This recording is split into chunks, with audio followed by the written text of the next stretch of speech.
We discussed this prior, and we're going to go ahead and run right into this. Oh, you're going to talk about my ride along? Uh-huh. Even though we're here to talk about Adam's ride along. Yeah, so we're going to talk about time. So I know I personally went on a few ride-alongs, but they were never more than one day.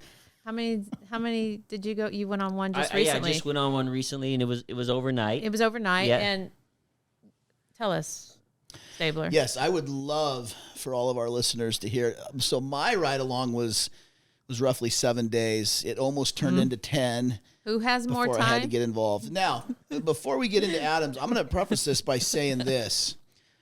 We went on mine very unscripted. Nobody knew. I just wanted to see exactly what these guys went through. And I felt like a milk run overnight to California or Vegas was something that, the average company person would want to do. A real quick and easy, hey, make sure we got to load there and back. I don't want anything going wrong.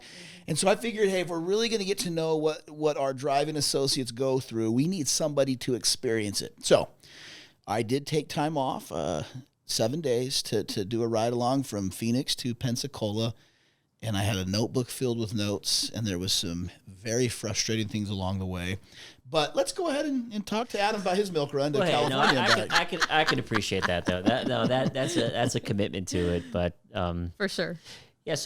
So I did the milk run, as Brett would say, to Vegas, right? But had a great driver. It was a driver who was with us at Swift in the early '90s, and then went off and did. He had another career, and decided to come back to trucking. Oh, that's awesome. He wanted to, so he'd been with us about a year at that time, and was a mentor for us. Okay. Great guy named Lonnie, and we had good experience. Like, I learned quite a bit. I had a page full of notes of just challenges, and one's just connecting to our equipment and how do you communicate back, which trailer you're picking up and dropping at the location. We had to red tag a trailer because we had the reefer unit that wasn't working, and then I remember coming in. We went to Costco up in Vegas, and we arrived at like 6 p.m. and the parking lot was just packed. The line for fuel was forever, and there's just cars swarming everywhere. And so we're trying to park because we're going to sleep in the back of Costco overnight because our load didn't deliver till about 4 a.m. So I couldn't believe how he was able to navigate. And there was already 2 Swift trucks parked back there. Oh, boy. That were positioned to sleep overnight as well. So he parallel parked this thing at the back of a Costco where there's all these pallets in the way. I mean, it was unbelievable. I couldn't have done it with my car, I don't think, right? And then we walked to go get something to eat and came back and slept in the truck. And, there's, a lot of noise, right? Yeah. And we had the reefer unit there, so you can hear the rumbling throughout the night. And but you know what? I slept better than I thought. Yeah. I think the mattress that we have is very comfortable. That was much better than I was anticipating. Better than camping, put that way. Which we know you don't care for. Yeah, so that's a good thing. Yes, yeah, I did that. That was my dad called vacation when we were younger. I'm not sure. Maybe I should do that for our kids. But I think sleeping on rocks and going to pick up sticks and try to burn them, I don't call that vacation. But So we delivered at kind of 4 a.m. And hey, the folks there at Costco were great. I mean, they allowed us to use the amenities. Oh, that's good. I can't imagine if they didn't. I mean, that's a tough place.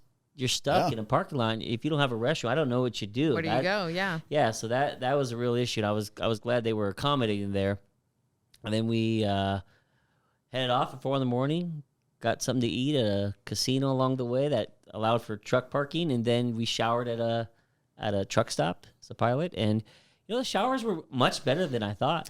Yeah. I felt the same way. Yeah, I've had worse showers in hotels. Yes. They were incredibly clean, and they smelled like bleach. It was really nice. Yeah. That's nice. Yeah, and then we were on our way back. So, but no, it was great. I saw some of the challenges with maybe how we have our equipment spec'd in terms of the power we have going up grades. And so there's a lot of things that we're working on to maybe improve that for our drivers. And then the technology inside the cab, I think there's some room for improvement there and just creating better workflow. So it was a great experience. How was the communication on the truck? with your driving associate and with Lonnie and Well, I think for one, his driver leader was fantastic, That's right? good. And so he worked really well with her. And Lonnie's a guy who's kind of easygoing. He's low maintenance.